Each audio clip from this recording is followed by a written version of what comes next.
This is a really quick and easy recipe so that you can batch cook ready for baby whenever they are hungry and you need a quick meal.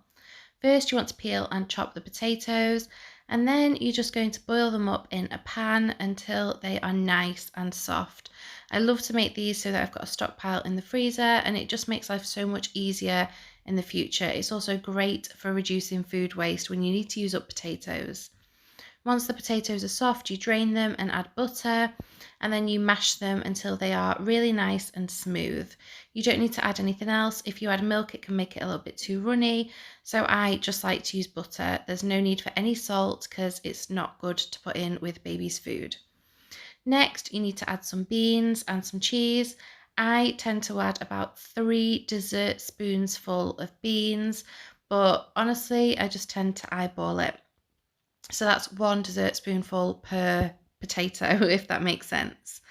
Then I add a generous handful of cheese, and all you're going to do is mix it up until it's well combined. It doesn't look particularly appetizing at this point, but trust me, it's going to taste great later. Next, you want to make some breadcrumbs. I like to make mine from scratch, but you can buy these in the shops and it works just as well. To make them from scratch, just toast your bread and then pop it in a food processor. I like to tear it up into smaller chunks first, and then you're just going to blitz it until you get nice fine breadcrumbs. I like to leave mine a little bit chunkier these days because my children are older, but you can make these as fine as you like so they're comfortable for baby.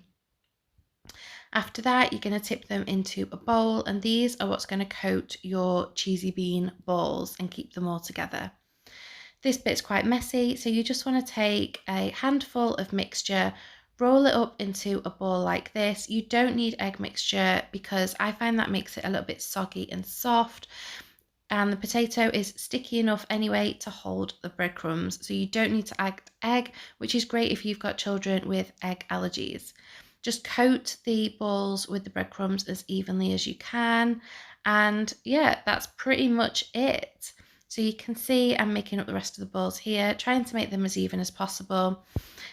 The amount of balls that you get will depend on the size that you make them, obviously, and you can adjust this depending on what size you think your baby will be able to pick up easier. I had a little helper who wanted to come and make one of her own, so Megan decided to get her hands right there in the mixture and start making her own cheesy bean balls as well. She really enjoyed these for a lunch, even though she is now 3 years old.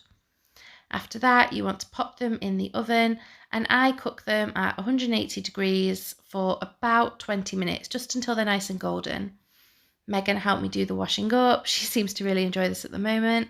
And this was the finished product. You can keep these in the freezer and then just reheat them in the oven as and when you need them. They're nice and soft but hold their shape, so they are perfect for baby to eat.